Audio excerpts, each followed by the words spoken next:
So we're going to take a couple minutes here and go over how a Venn diagram is set up. I know many of you have probably worked with Venn diagrams before.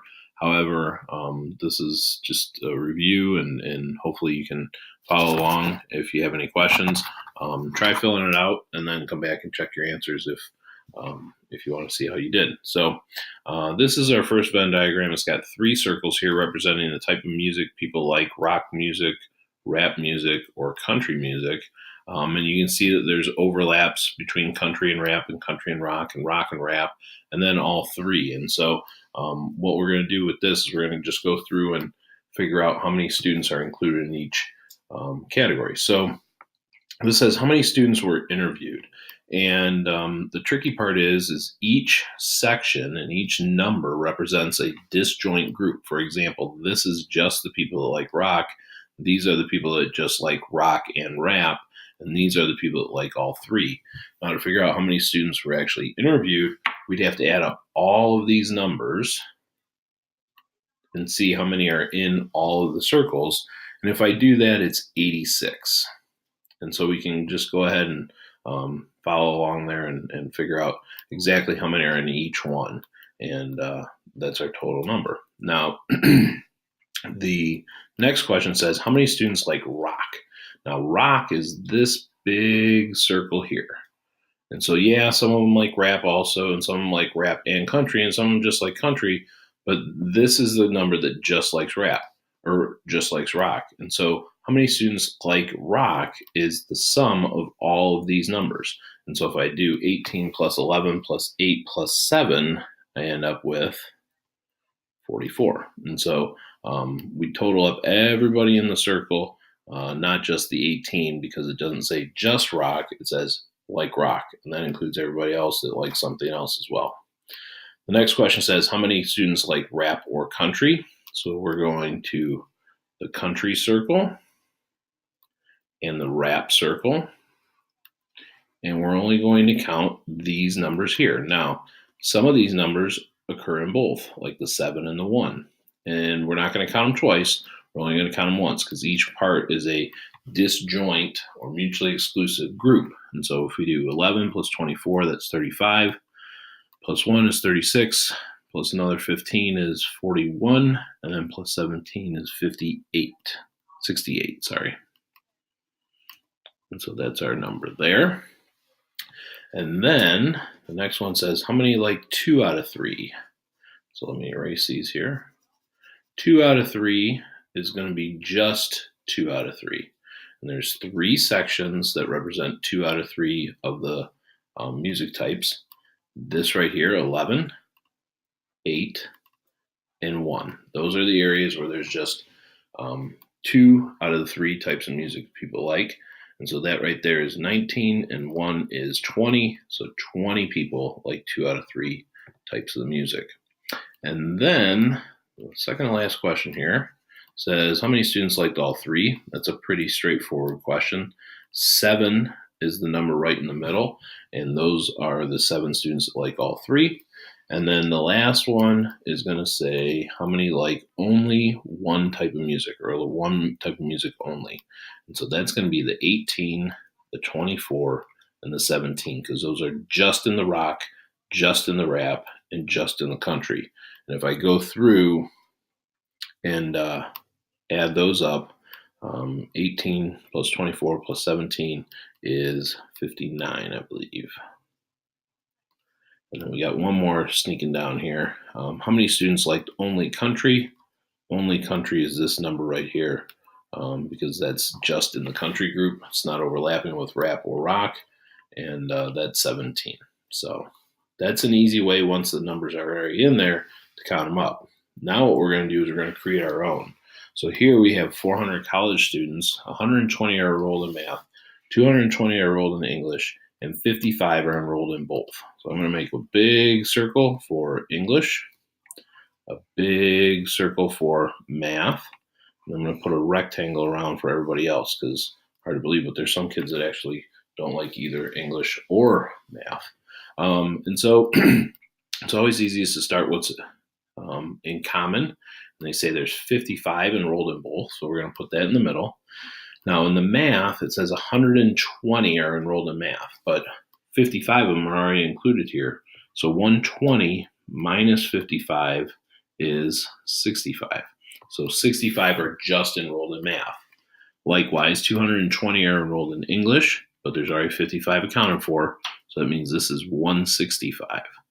And then if I add all these up, 165 plus 55 plus 65 is 285. 400 minus 285 is 115. So 115 of the 400 college students are not enrolled in math or English. So now what we're going to do is we're going to try and answer these questions. It says, what's the probability, or I'm adding, what's the probability the student is enrolled in mathematics? And so the probability that they're enrolled in math is 120 out of 400. All right, I got that 120 from the 55 and 65, or from the original problem. The next problem says, what's the probability that they're enrolled in math or English? Well, that's the probability of math plus probability of English minus the probability of math and English, or as I like to say, both. So math is 120 out of 400. English is 220 out of 400. And both is 55 out of 400. And so that total amount is 285 out of 400. And then the third question says, what's the probability that students are enrolled in either math or English, but not both? And this is where the Venn diagram actually helps out. It's pretty easy to do. So probability of math or English,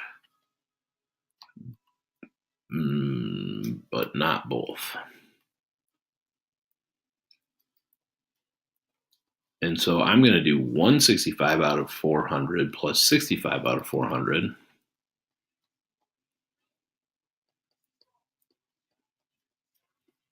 And when I add those together, I get 230 out of 400. Okay. Moving on to the next one. It says, in a group of 35 children, 10 have blonde hair, 14 have brown eyes, and 4 have blonde hair and brown eyes. So again, I'm going to make one big one for the blonde hair kids, and then one big one for the brown eye kids. I know there's 4 that fall into both. And then we know that there's 10 that have blonde hair. Well, 4 are already taken, so 6 more there, total of 10. And then there's 14 that have brown eyes, 4 are already taken, so 10 goes there. There's our 14. And then if I scroll down here, it says, if a child is selected at random, find the probability a child has brown hair or blonde hair or brown eyes. So probability of blonde or brown. And we could add these up and get 20 out of 35, I believe. Or we could actually look at the probabilities and say the probability of blonde plus probability of brown minus probability of both. Blonde hair kids, there's 10 out of 35, plus brown eyed kids, that's 14 out of 35, minus both, 4 out of 35, and that's 20 out of 35. That's our probability. All right, and then 2 more here, quick ones. Survey of 100 couples in the city found that the husband was employed in 85 of the couples, the wife was employed in 60, and both spouses were employed in 55. So I'm going to make one big circle for the husband, one big circle for the wife, and a rectangle to go around the rest of them. All right, so 85 the husband was employed, 60 the wife was employed, and 55 were both. So I put the 55 in the middle. 60 total with the wife, so 5 and 55 is 60, and another 30 here because that's going to be 85. So how many are left over? That's 85 and 90. There's 10 left over because there are 100 total. So now the question says, what's the probability of at least one of them is employed? Well, probability of at least one is 1 minus probability of none. So that would be 1 minus 10 out of 100, which is 90 out of 100. That's an easy way to do it. We could have also added these up. 30 plus 55 is 85 plus 5 is 90. That would have gotten us the same thing. And then the same thing here, which says probability neither is employed, is 10 out of 100. And then the last one that we got to do is fill this in. So there's 3 subjects. 100 people are asked if they like math, science, or social studies. The way that I start is I start down here. 6 liked all 3 subjects, so I put a 6 in the middle. 12 like math and social studies. Well, math and social studies is right here. So if 6 are already accounted for, there's another 6 that go there. 10 like science and social studies. So there's already 6 accounted for, so 4 goes here. And then there's 18 that like math and science. 6 are already accounted for, so 12 goes there. Now, the 56 that like math. Well, there's already 12, 18, 24. So this is 32. Here, the 43 like science. There's already 22 there. So 21 is left over. And then 35 like social studies.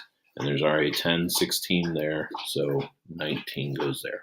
So Venn diagrams can be very helpful in sorting things out. You just need to know how to read them and how to make them.